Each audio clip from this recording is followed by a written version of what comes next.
it'll come up. Yeah, looking good. Yep, all up on the screen. Yes. Yeah. Perfect. So thank you very much. I'm talking to you today from County Armagh, not from the Marble Arch Caves UNESCO Global Geopark, because like everybody else, I am working from home.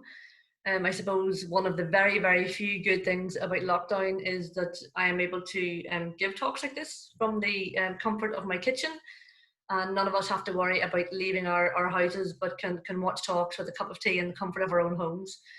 So, as Pranjali said, I'm going to talk about the Marble Arch Caves UNESCO Global Geopark, and I'll also give a little bit of info about geoparks themselves and their relationship with karst. So I am a geologist with the Geological Survey of Northern Ireland, which is a bit of a strange organisation. So the Geological Survey of Northern Ireland is an office of the Department for the Economy, which is a Northern Ireland government department. But I myself am not an employee of Northern Ireland government. I actually work for the British Geological Survey. So it's quite a strange arrangement, but it's just in case you're wondering why all of those logos are on the screen in front of you. So tonight I'm just going to first of all give you an introduction to the Marble Arch Caves UNESCO Global Geopark, and then also give a little bit of an introduction to UNESCO Global Geoparks in general, because I realise that I'm really talking from one geopark to another. So it's just a little bit of an intro to what geoparks are. I then thought, because this is one of the first talks in the series, a little bit of an intro to karst and what impact it has in UNESCO Global Geoparks in general. And then I'll move on to talk about the karst in the Marble Arch Caves Geopark. Then I want to focus a good bit of my talk on how karst links in with the natural, cultural, built and intangible heritage. And I'm going to use the Cavan Burren Park, one of the sites within the Marble Arch Caves Geopark, as really a case study for that, and really to show some examples of good practice as to how we've tried to link all those together and to bring the local community along with us as we did that. So I'm going to start off first of all with the Marble Arch Caves UNESCO Global Geopark, and just before the webinar went live, we had a bit of a discussion about that long name, which I'll go into in a little bit more detail in a moment. But just a little bit of background to the geopark. Pranjali has already said it's a cross-border geopark. It spans the border between County Fermanagh and County Cavan, and it was the very first cross-border geopark anywhere in the world back in 2008. The geopark, however, can trace its history back to 2001, whenever it was just literally the Marble Arch Caves and the adjacent Cuilcagh Mountain Park. And over the coming years, it underwent a couple of expansions. First of all, to take in larger parts of County Fermanagh, and then to take in parts of County Cavan as well. So the geopark itself now encompasses the whole of County Fermanagh and approximately half of County Cavan. It is jointly managed by Fermanagh and Omagh District Council and Cavan County Council, and every UNESCO Global Geopark must be managed by a legal entity. So in this case, there are actually two legal entities that manage the geopark. It's made up solely of those two municipalities, and the reason why I put that up, and it might be obvious to us, but it's actually quite unusual for a UNESCO Global Geopark to only have two municipalities. In any of the geoparks that I've worked with or I've evaluated, you might have anything up to, say, about 14, 15 municipalities, especially if you're looking at other geoparks in Europe. So really, we've got off lightly, but I can assure you that even working with two can be quite a challenge. The area of the geopark is just over 2,300 kilometres squared, and it's got approximately 85,000 inhabitants. The inhabitants themselves are based, I suppose, in the two major towns of Enniskillen and Cavan Town, but of course there's other smaller towns and smaller villages in the geopark as well. It is fairly sparsely populated, but there are some very, very strong local communities, which actually makes working in some of the geopark projects very easy and a real joy to do. So just to give you a bit of an introduction to the landscapes of the geopark, it does get its name from the Marble Arch Caves show caves, and I'm sure some of you have heard of, if not most of you. The show caves themselves opened in 1985, and since then they have really, if you like, evolved and have now become an example of good practice for sustainable tourism, certainly in Northern Ireland. The caves are very carefully managed with regards to conservation and to visitor numbers, and they attract around about 70,000 people every year. Of course, this year it's not as high as that. But the geopark is about so much more than the Marble Arch Caves. It also includes Cuilcagh Mountain, and Cuilcagh Mountain is quite literally split in half by the border between County Fermanagh and County Cavan. And it's one of the main reasons that we decided to expand the geopark to include not just County Fermanagh, but also County Cavan as well, because he wanted to tell the full geological story. As we all know, geology does not recognise borders, so it made sense for us to simply expand the border to include what we wanted to with regards to geology. It also includes large water bodies, whether these be lakes, whether these be rivers, whether these be man-made canals, all of which have got a real story to tell with regards to the geopark. They're not just important because of their geology and their geomorphology, but they've also got excellent biodiversity, and they've also got strong links with archaeology, history, whether that be ancient history or more modern history. And of course, they're also fantastic recreational facilities as well, not just for the walks you get alongside, but also for things like cruising and for kayaking too. So they're a really great resource. The geopark, like all geoparks, has also got lots of sites that are fantastic for mythology. This is the Shannon Pot, which is the surface source of the River Shannon. So if you look at where that guy is standing with the turquoise hat on, you can just see that outlet from the Shannon Pot there. That is the start of the River Shannon. And if you're familiar with where the River Shannon comes out to the sea in Limerick, which I'm sure most of you are, you'll know it's not that size when it gets there. So I think it's quite nice to have that story to tell, and something that links the geopark with other parts of Ireland as well. The Shannon Pot is well known for its links with the Salmon of Knowledge, and of course there's all sorts of stories associated with that. But the Shannon Pot is also a really nice place to go and relax. It's a very tranquil spot, and it's also a really fantastic place to study the hydrology, so the flow of water in the geopark too. Some of the other water bodies that we have are perhaps not so good for cruising or for kayaking, but they also are very good for angling. This is Garvaloch, which is quite near to where Cavan Burren Park is, that I'll talk about later on. But this lake is well known for its local folklore, because at this site in particular, there's said to have been a poaching still, an illegal poaching still. And whenever the local community got word of the revenue officers coming to try and get rid of the still, they threw it into Garvaloch, and the poaching still disappeared before travelling underwater to the Shannon Pot, which is around about 200 metres away. Now we know now that's nonsense, because the channel that connects those two below the ground is not big enough, but it just goes to show you that people did understand how the water in this area was connected. So again, people are starting to think about their geology, even if they didn't understand how it worked. The geopark has also got numerous upland areas, most of which are exceptionally important for their biodiversity and have been designated as a result. There's lots of examples of upland blanket bog, much of which has been designated as special areas of conservation. And all of these areas are very valuable for recreation, but this is of course managed very sensitively and with conservation in mind. So that was a quick snapshot with regards to some of the landscapes that make up the Marble Arch Caves UNESCO Global Geopark. There's so much more than caves. It's got upland areas, it's got waterways, you know, it's got all things in between. But what I wanted to do now is just to give you a little bit of an introduction to UNESCO Global Geoparks, because it really is a driving force behind everything that we do at Marble Arch. Being a UNESCO Global Geopark is the focus for all of our activity. So what exactly is a UNESCO Global Geopark? Well, I've taken the words literally from the UNESCO website, took them off this afternoon. And a UNESCO Global Geopark can be defined as a single unified geographical area where sites and landscapes of international geological significance are managed with a holistic concept of protection, education, and sustainable development. So the first line there about a single unified geographical area, what that means is that geoparks are not just about a collection of sites, they are about a single area. It's about a single territory. So whilst the geopark might have geosites, they're all linked and they're all included in one single area, because it's about how this is all linked together. The three main areas that geoparks concentrate on are protection, education, and sustainable development. They all must have internationally important geology, and that geology in particular must be protected by either Indigenous, local, regional, or national law.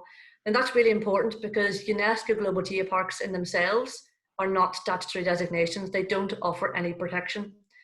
But what they do insist on is that any geological heritage you do have that's internationally important is protected under local, regional, or national law. That could be something like a natural heritage area. It could be an area of special scientific interest that we have in the north. It could be a special area of conservation, which is a European designation. But it could be as simple as being listed in the county development plan or being a county geological site that also offers protection. And as you've probably already noticed, whenever I was talking about the Marble Arch Caves Geopark, it's not just about geology, it's about all other aspects of heritage as well, whether that be biodiversity, archaeology, history, folklore, whether that be intangible heritage, because all of those are linked in with the geology below when they're all interconnected, so we can't look at one without the other. Geoparks also focus very much on education, it's the E in UNESCO, and really geoparks have got a role to play in educating not only about our landscapes, but also about societal challenges in general. So what UNESCO means by societal challenges are things like geological hazards, it's things like climate change, it's things like the sustainable use of natural resources, because they're all things that we need to raise awareness of. Geoparks also have a role to play with regards to environmental awareness, because we can achieve conservation through education in that way.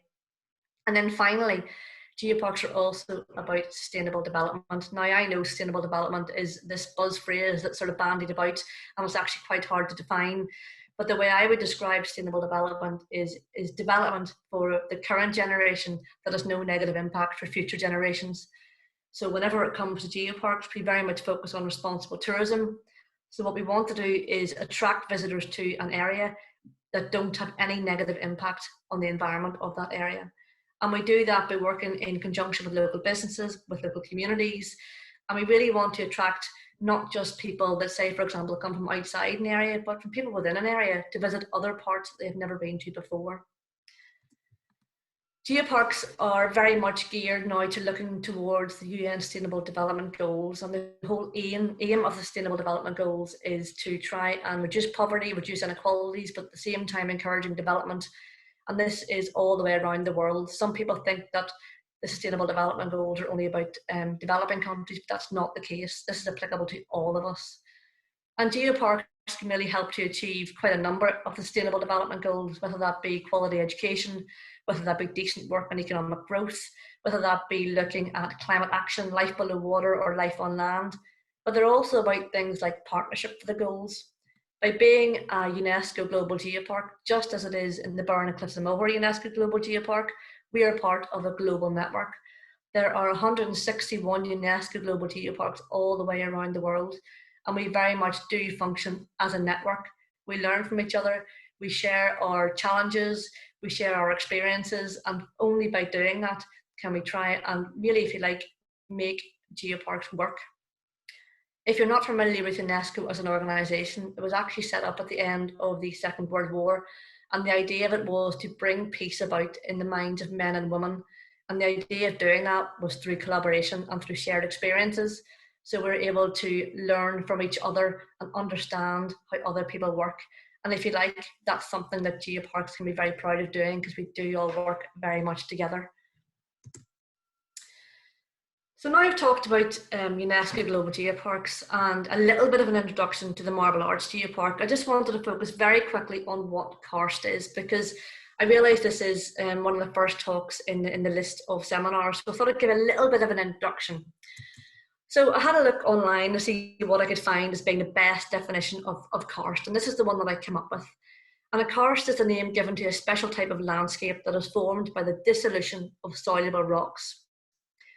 Now I'm just going to stop there, because soluble rocks most people define primarily as limestone, and that is true. Limestone is a soluble rock. Limestone is made up chemically of calcium carbonate, and calcium carbonate dissolves in even weakly acidic water like rainwater. But it's not the only rock that's soluble. I've also included in there dolomite. Now dolomite is very similar to limestone, except it's magnesium carbonate, but it does dissolve as well, although not quite as easily. But what sometimes people forget about is that karst also includes rocks like salt. Now, we don't have any salt exposed at the surface in the island of Ireland, but we do have salt beneath the surface. So we don't have any karst, if you like, in our salt, but we do have salt. We also include volcanokarst, because most of us think of volcanic products as being things like lava, which then solidifies to become basalt. But lava is not the only thing that comes from volcanoes. We also get products like volcanic tuff and volcanic agglomerate. They're produced by things like ash, and sometimes their chemical composition can mean that they are also soluble. So in places like Jeju Island in Korea, you will get some volcanokarst, and also in parts of Iceland. So I think when we think about karst, don't just think about limestone. It does happen on other rocks as well.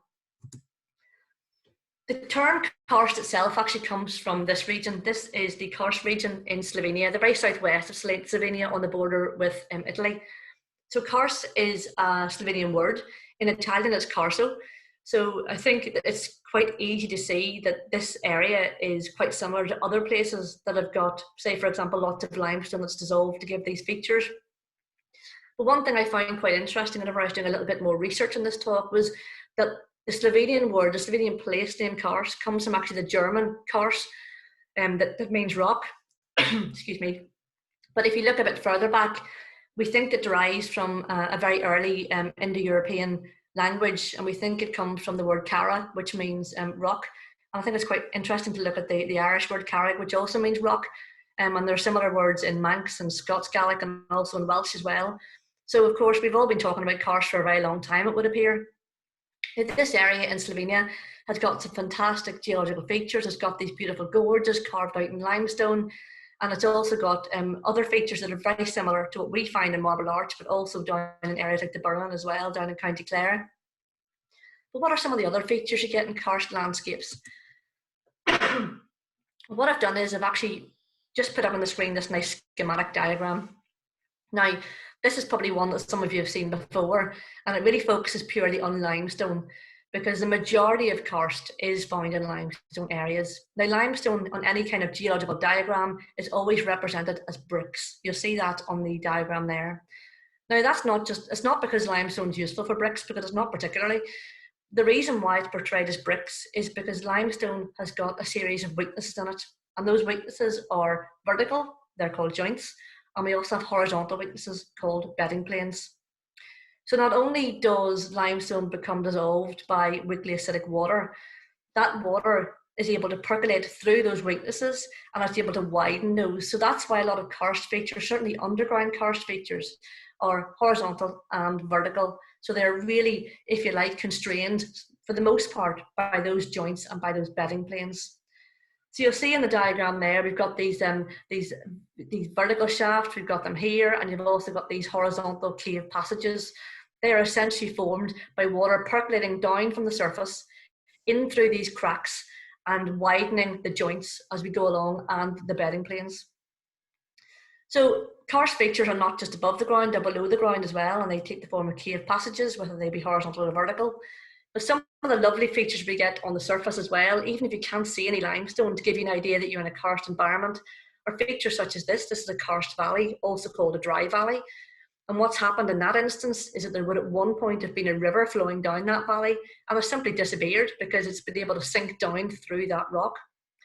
You also get features such as this sinking stream. So sometimes what will happen is you will get a river that is flowing over the surface, and suddenly it will actually reach a bit of exposed limestone, and it means it can then suddenly go underground. It's been able to dissolve a passage underground.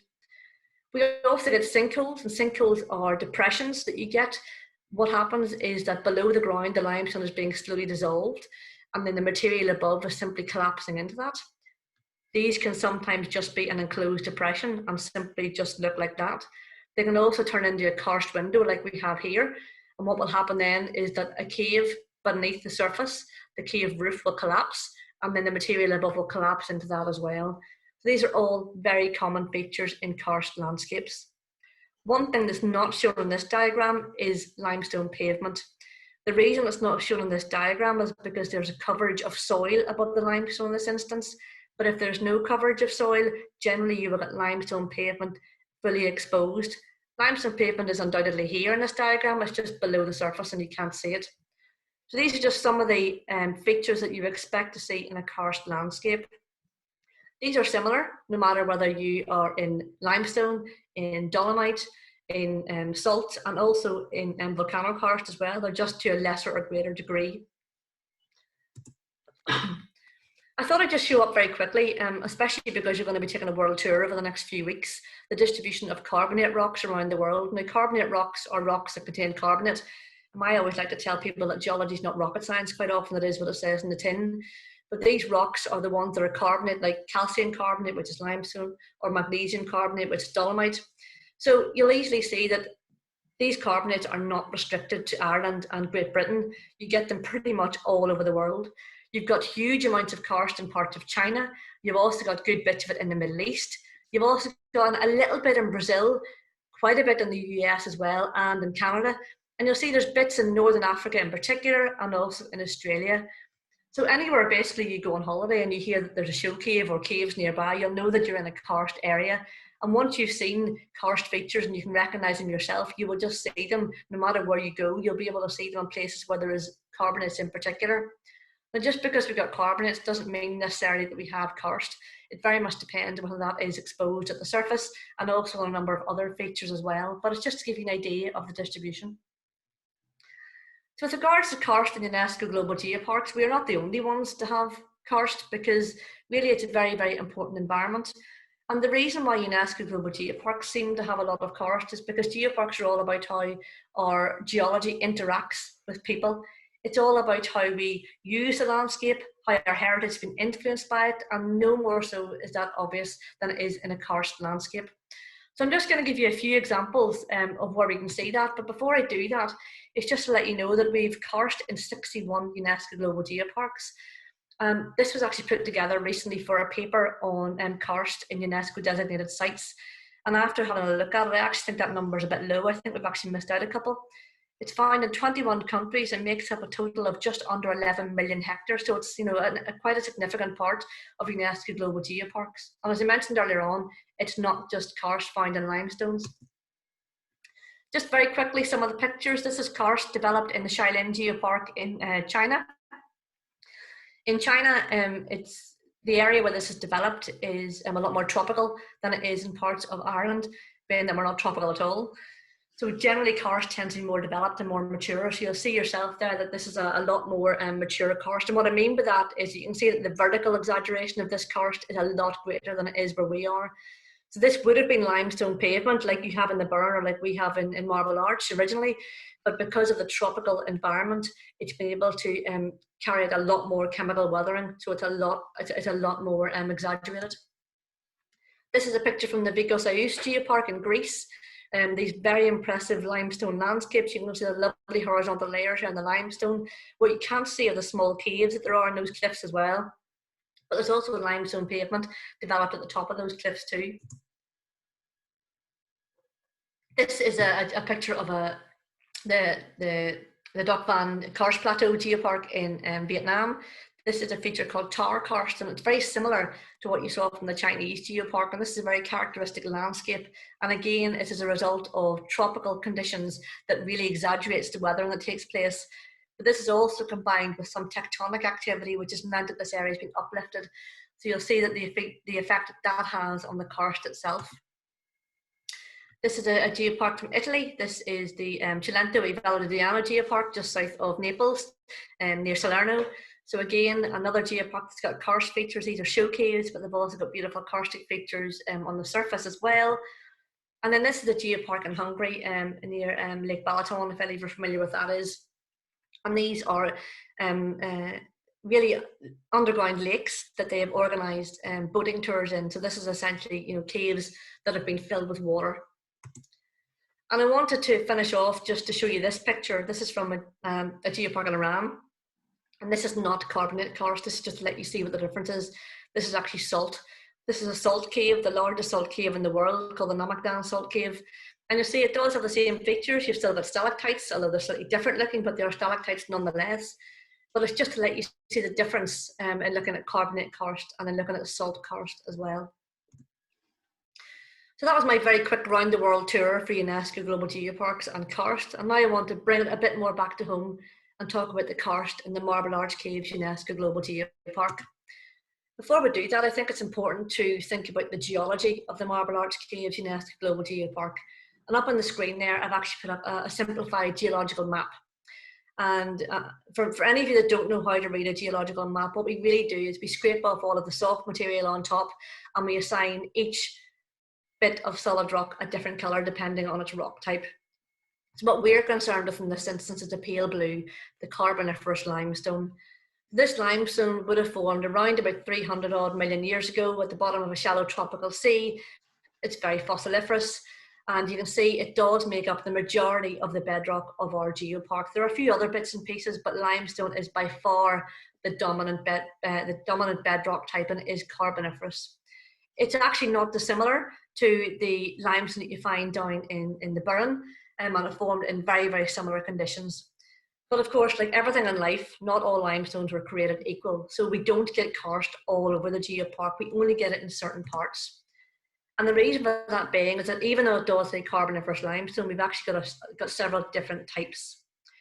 So the table on the left-hand side is really just looking at different parts of County Fermanagh in particular, and it's breaking down all the different types of rock formation that we have from the carboniferous period. A lot of this is simply classed as limestone on that map I've showed you.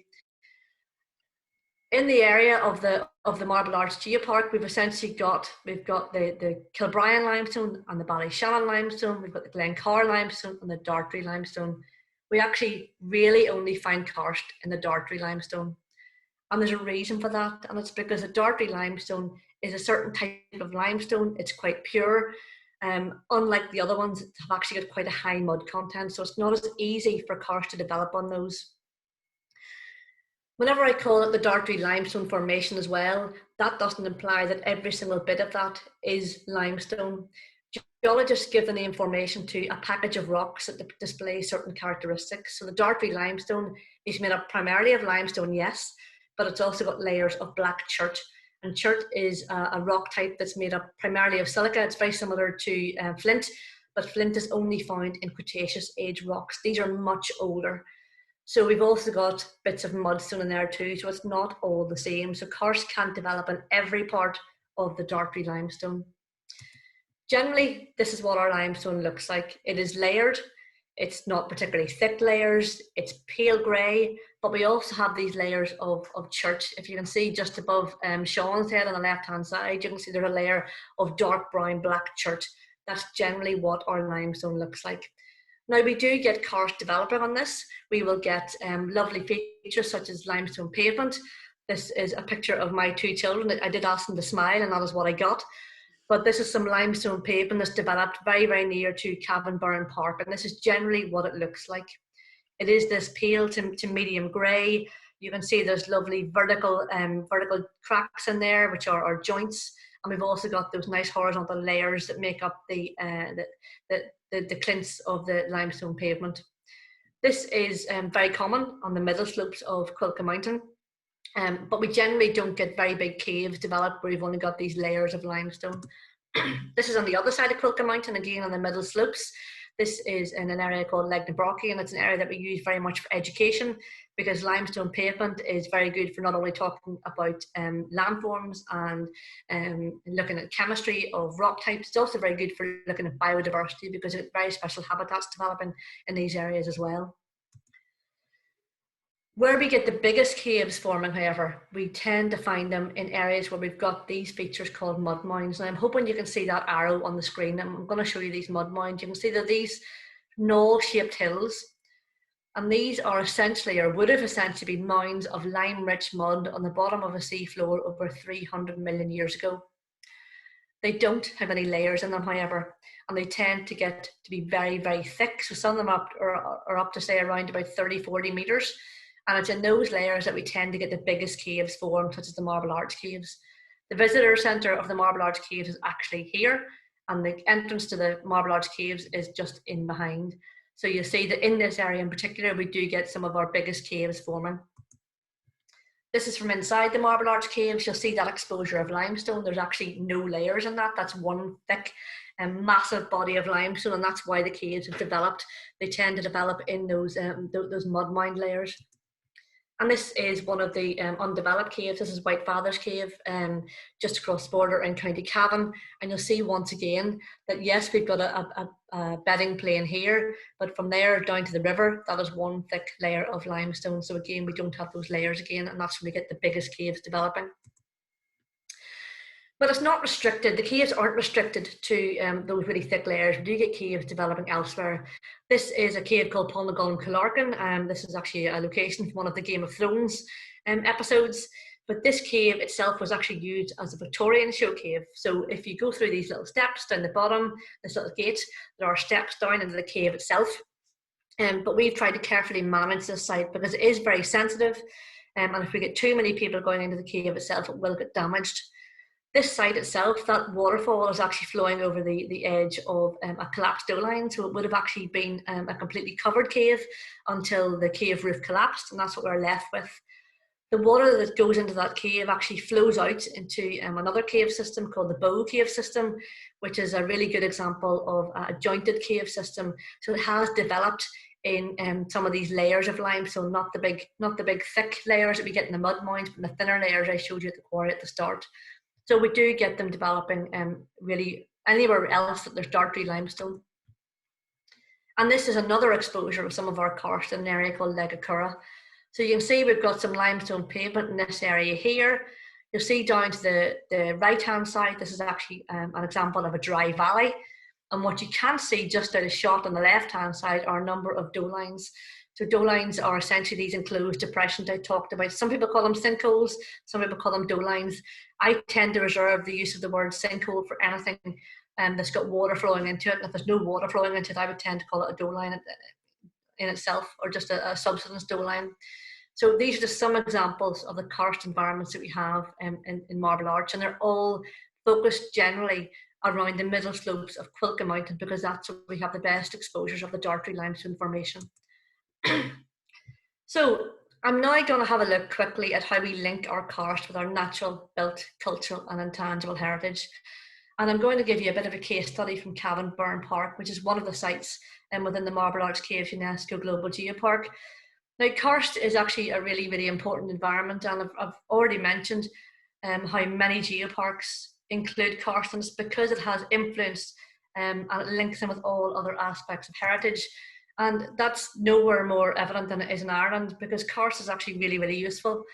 Karst is a source of water. I've already mentioned the Shannon Pot, but I should also mention that really where you have any kind of holy spring or any kind of spring, they're generally in karst environments, so they are a source of water. A lot of our groundwater in other parts of Ireland in particular comes from groundwater, or domestic drinking water comes from groundwater, simply because karst is actually very good for aquifers. It holds water, therefore you can extract water from it. Karst also supports river and lake systems, so not only does it hold water beneath the ground, whenever that water comes back to the surface, it can quite often replenish rivers and lakes, so it is really, really important from that perspective. It's also important for our ecosystems. I've already mentioned this earlier on very quickly when I looked at some of the limestone pavement in Marble Arch.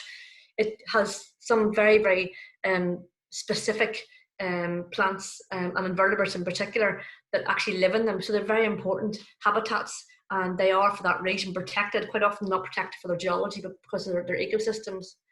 It is exceptionally important for tourism, and that's nowhere more obvious than it is in the Marble Arch Caves, because if it wasn't for the karst, we wouldn't be able to bring people there. But that's also true for the rest of the geopark as well. It is also home to sites of archaeological and scientific importance. The archaeological links I cannot highlight enough. Really, karst in particular has mesmerised people for millennia, and that might be for a number of reasons. It might be because in karst areas we tend to have very little surface water because it flows underground, and that in itself baffles people. Why is there no surface water? You do also tend to get springs that seemingly come from nowhere, and if you didn't understand how really hydrogeology worked or where groundwater comes from, that might actually seem a bit bizarre. And for that reason, people, especially in ancient times, would have actually had springs as sacred sites. And of course, that was then taken over. Whenever Christianity came to Ireland, many of our springs are now holy wells. So the picture I've showed you in the screen there is actually St Patrick's Holy Well in Balcooey, County Fermanagh, and it is an example of a spring. And again, it's a site that's been revered for centuries, if not millennia. Now, obviously, as a Christian site. Before that, it would have been a pagan site as well. They're also very good for science, so not only to try and understand water, but also because of the way that weathering works, but also because of the way that hydrology works. So they're really fascinating sites, and many of them are protected because of that reason. They're also very important to consider when you're developing civil engineering projects, because quite often there can be voids underground. Whenever I go on to talk about Cavan and Burren Park, whenever we were actually working on the site, we chose very carefully where we were going to build our visitor centre, and the reason for that being is because we had to be certain there were no voids underground, because it could have been really, really problematic. And of course, karst is really important for us to understand because they are very vulnerable to pollution. Quite often, we've heard stories from farmers who have actually thrown, say for example, dead livestock into doe lines in the past. We've heard this historically, and of course, quite often we didn't used to know how that affected the water courses, but of course that can, because they're all interconnected, and it's really important for us to understand those. So again, this is all something we need to consider when we're looking at karst. So the Cavan and Fermanagh Park is a site that's very close to my heart, and the reason why I say that is because I actually first started working in Marble Arch Caves back in 2004. It was actually my very first job after I finished university, and in my very first day there I turned up at the Marble Arch Caves and I was told by the then manager, Richard Watson, to go out and explore the area. The geopark at the time didn't include any of County Cavan. In fact, it only included small parts of County Fermanagh, and they told me to go and explore the area. So I actually got a walks guide that included what we now know as Cavan Burren Park. At the time it was just called the Burren, and off I went exploring. I arrived at the site, and it is and still is a working forest. It is owned and managed by Cuilcagh, and the area was covered in conifers. Yet if you walk through the forest, there was some signage that had been put in by the local community, just basic signage to tell you where things were.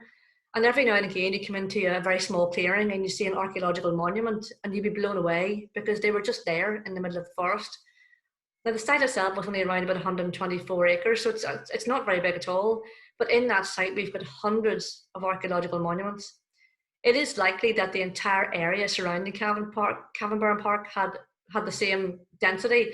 But what's happened is that area was planted by Cuilcagh in the 1950s, and it really, if you like, has protected all of those archaeological monuments, so they're still there for us to see.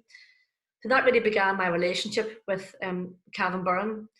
If you fast forward to around about 2008, when we actually got our cross-border geopark status, we were able to start working properly with the local community, really, to try and develop the site and to make it a site where people wanted to come and visit. This is somewhere we wanted to shout about it. We knew it was internationally important, but we just needed other people to know that as well. So we actually put in an application to the EU, part of a much bigger border uplands project that included partners not only in Cavan and Fermanagh, but also in Sligo and Leitrim as well. And the idea was to try and develop geotourism in those areas, but as part of that was just under €1 million to develop Cavan Burren Park.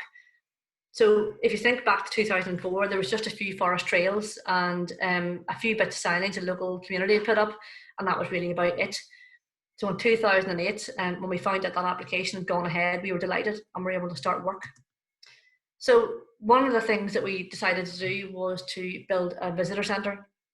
Now, the visitor centre is actually quite a bit away from where all of the main archaeological monuments were, and that was for a number of reasons. The one I've already mentioned is because this was actually much safer and much easier to build on, but also because we wanted to encourage people not only to go and visit the main sites, but to go and visit the lesser known sites. So by taking them to another location, it meant they had to walk to get to the main sites and walk past other ones on the way. So the building on the left-hand side in this picture is what we call the herdsman's hut. It was probably a seasonal farm dwelling, and it's been very carefully restored, and it's now used as a store. But the building immediately in front of you, where you see the people walking into, is actually a new build, and it's an unmanned visitor centre. The idea of that was that it could be open all year round. It had toilet facilities in the kitchen should we need to use it, but it was somewhere that people could go to find out information, and it could be used as a hub for people to really meet and to find out more about what was in the area. The stone for that site was actually collected from an exposure of sandstone that was actually just off to the left-hand side and behind the herdsman's hut. So if you want to talk about carbon footprint, we actually don't have a huge one for that site at all. So really, that is the main part of the development, but it also included putting an interpretation and also developing trails. This is a bit of information from inside the interpretation centre. So we wanted to tell the story of not just the geology, which of course is very important, but we also wanted to tell the people story because that was just important. The Burren itself has a really long relationship with people dating back to Neolithic times, but with evidence from everything from the Bronze Age to the Iron Age. And we've also got evidence of 18th century farm dwellings and really everything in between. So it really, if you like, tells about the evolution of really Irish history if you like, in that area, and that's all in the visitor centre. We also wanted to make sure people knew how it linked in with the surrounding areas. This is one of the vantage points of an area called Tullygobbin. And you can have a look and see across to Loch Melvin, which is where you're seeing there, and that's really on the border with County Leitrim as well as County Cavan, and also helping to explain how the geology links in elsewhere. We also wanted to make the area as accessible as possible. So that trail that the kids are standing on is actually a multi-access trail. We also work very closely with Cuilcagh because the area, as I mentioned earlier on, is owned and managed by Cuilcagh, and it was covered in forest. But we knew there was plans to fell a lot of that timber and also to replant. So we wanted to be very careful that, whilst still understanding that it was a working forest, we wanted to maintain sight lines and help people understand what the landscape looked like. The site has also been developed to include lots of facilities for education, and the kids in the picture are actually doing one of the activity sheets that's been developed for there in particular. We also wanted to be very careful that we protected the sensitive landscapes in the Burren as well. There are some parts, like where the visitor centre is, that are not quite as sensitive, but there are other places that are very sensitive. This is an area of exposed limestone pavement, and in those areas we had to construct boardwalks. It meant that we didn't actually have any negative impact on the karst landscape itself.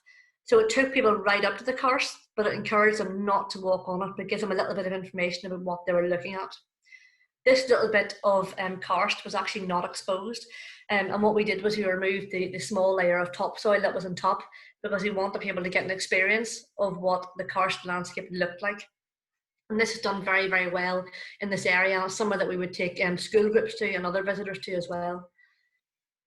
In areas that weren't so sensitive, we developed different types of trails. This is just essentially using sleepers, but you'll see the extent of parts of the site. That whole area in that picture actually used to be forested, and it's now been felled, except for the little bit that you see in the distance. It gave us an idea of the scale of the landscape, and what you're actually seeing there where those trees are, that is actually a relic dry valley. And you'll see there's remnants of an ancient waterfall there as well, similar to the one that I showed you earlier on from Cuilcagh and on the Fermanagh side of the geopark. So this has given us a really good view of what that landscape would have looked like, and we're hoping to maintain some of that as well by keeping those sight lines clear. But just to move on to talk a little bit about how the area is linked in with not just the geology, but also the other bits of heritage too. I thought I'd start off with this picture, and I'm going to apologise, this is a really bad picture. And this is what I would always tell people is my favourite glacial erratic, and I'm quite embarrassed that I didn't have a better photograph. So if you're not familiar with what a glacial erratic is a boulder that has been picked up by ice sheets during the last ice age, and they've been picked up and carried along, and whenever the ice has melted, it's simply been dumped on the landscape. In this case, the boulder on top is sandstone, and it's been carried probably around about 10-15 kilometres, and it's been dumped on top of limestone, and you can see the limestone exposed there below. What that boulder has done is it has protected the limestone from actually being weathered any further. So at the end of the last glaciation in particular, that surface that you see beneath that boulder would have been the land surface. So it gives us an idea of how much chemical weathering has taken place over the last 10 to 15,000 years. So it's actually quite significant, really. But the reason why I'm showing you that glacial erratic is because they are pretty much the building block of all of the archaeological monuments in the Burren. All of the archaeological monuments are made from glacial erratics, not always in their original form, but if you look at all those different layers in that sandstone, what we think has happened is that our Neolithic settlers worked out how to split those stones, and then they shaped them and they made megaliths. In Cavan Burren Park, we have got several different types of megaliths. We've got wedge tombs, we have got examples of portal tombs, we've also got court tombs. They're not shown in the diagram, but we've got several of them and several really, really good examples. I've shown you some examples of the more famous ones. We've got the Giant's Leap wedge tomb, we've got Tullygobbin wedge tomb, we've got the Calf House dolmen, that's actually the symbol of Cavan Burren Park, and we've also got the boulder grave. Now the boulder grave is particularly interesting because it's what we would call a prototype tomb. It's not a fully developed megalith, so it's not a fully developed structure in the sense that we would know it. What has happened is that perhaps Neolithic settlers have scarred out bits underneath those glacial erratics, and they've used them as sacred sites, either for their dead or something else, but they've used them as sacred sites. There's several types of examples of these within Cavan Burren Park. They've all got cup and ring marks, so they must have had some significance. And there's one in particular that is located next to two standing stones, and those two standing stones mark the entrance to a spring. Now, there is very little surface water, if any, in Cavan Burren Park. So why is there a spring? The reason why there is a spring is because we've got another geological feature in there that I haven't mentioned, and it's a feature called an igneous dike. What an igneous dike is there's been a crack in the earth's crust. Up that crack, we've got molten rock, and that molten rock has not quite reached the surface. It has just stayed within that crack, and it has solidified and crystallized, and it essentially formed a huge sheet of vertical solid rock, and it's found all the way from Cavan Burren Park all the way across to Cuilcagh Mountain Park on the other side. Whenever we have got limestone, water tends to flow through it, as you'll have seen from that karst diagram I showed you earlier on. But whenever it reaches this vertical barrier of this dike, it actually can't flow anymore. So if you like, it flows up over the dike, over the top and back down the other side, and that's why we've got that spring. So the Neolithic settlers who lived in what we now know as Cavan Park obviously realised there was something significant going on, and there was a spring there. They didn't know why it was there. They just knew it was something strange, and they regarded it as a sacred site, which is why we've got the boulder grave and the standing stones at that location, or so we think. I've already mentioned one of our wedge tombs. This is the Giant's Leap wedge tomb. And whenever I first went to Cavan Burren Park, I was actually surrounded completely by conifers. So you'll see now that all we have left there are the broadleaf. So it's much more in its, well, probably its original setting. It is a really fantastic site to go and see. It's made up not only of limestone glacial erratics, but also sandstone that I mentioned before. But it's called the Giant's Grave because in behind it is a dry valley that's known as the Giant's Leap. And the legend has it that there was a female giant and a male giant, and the male giant was trying to get across to the female on the other side. He tried to jump across and he didn't make it, and this is now where he was buried. Now I know there's lots and lots and lots of stories about giants when it comes to Irish mythology, and this is just another one, but it's just showing how our karst landscape, which is in this case the Giant's Leap, is linked in then with our mythology and also then with our archaeology as well in this case. We then also have what's known as the Calf House. Now I think this is actually a really interesting site because the Calf House is or was a portal tomb or a dolmen, whatever way you want to describe it, but it would have originally been made up of 3 standing stones and a capstone on top. But what's happened is that one of the standing stones has fallen down at some point in the past, and farmers, we think in either the late 19th or early part of the 20th century, have decided to reinvent that dolmen as a calf house. That's where the name comes from. The wall you see in behind those 2 walkers is actually an ancient, or not that ancient, a farm enclosure, because this area up until around about the 1940s was actually still used as a farm, and that is part of the original farm enclosure. You'll also see the calf house dolmen in this picture, and this is a nice example of a byre. So we not only do we have the calf house dolmen and the enclosure wall, we've also got the old farm dwelling, we've also got a byre, we've also got a pig crow, and then nearby we've also got a lime kiln, which would undoubtedly have been part of the general farm outbuildings. So this area was a living and working landscape up until the 1930s, 1940s. The area would have originally been settled because it is a reasonably upland area, so it would have actually been less densely forested than the lowlands below, and it's really been, if you like, it's been populated since Neolithic times, probably up until the 1930s, 1940s. So it's actually a really interesting place to go and look to see how our landscape has evolved and how people have gone along with that. What I think is really, sorry, excuse me, Kirstin. I just thought I'd let you know we are running close to the time. So this is my last. Just a little warning. Yeah. Thank you very much. What I wanted to finish off by saying is that the Cavan Burren Park development has been a huge plus for the local community. It was always used locally by people who lived nearby for walking because they always knew about it. But since the development, the nearly €1 million that's been spent on it, it is now a hub for local events that are run there very regularly. Obviously not so much recently, but it's really used by everybody now, by all sectors of the community, and by people from far and wide as well.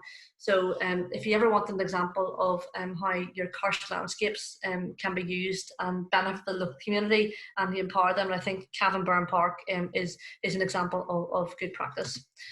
And I will leave it there.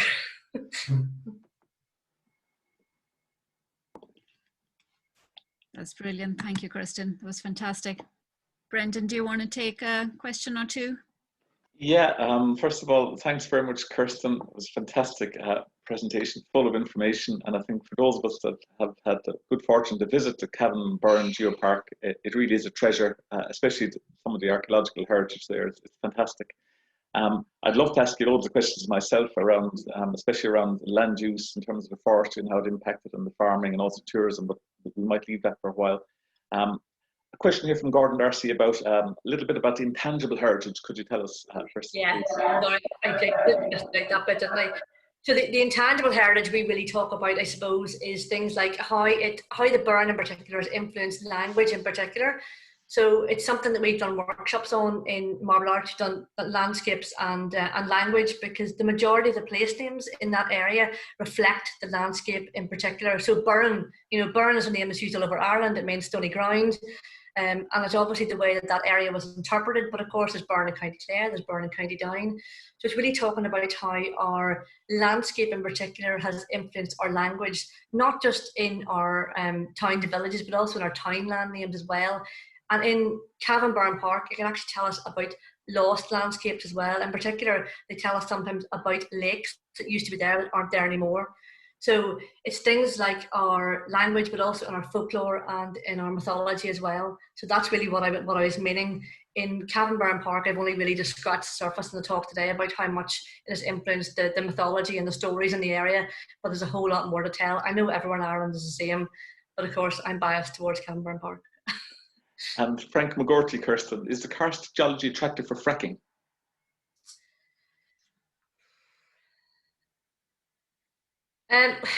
I suppose I'm not an expert on fracking in particular. Generally what you look for with fracking is shale. So karst itself is limestone, but fracking is normally in shale. Generally you will get shale in carboniferous age rocks, but karst is different. Okay. Finally, Shirley Clerkin wants to know, are dolines the same as karst windows? We have some limestone pavement in South Monaghan, with features that look like collapsed caves, yeah, which we were calling dolines. Yeah, they are the same. So a karst window is essentially a collapsed doline or collapsed doline. So they're one and the same thing. Unfortunately, there's a lot of different terminology, especially in karst geology. For some reason, it means the same thing. So doline is really the name we give to any kind of depression, whether it be just like a bowl-shaped depression or a collapsed depression. That's basically, if you like, a generic term. But a karst window, collapsed doline, yep, they're the same thing.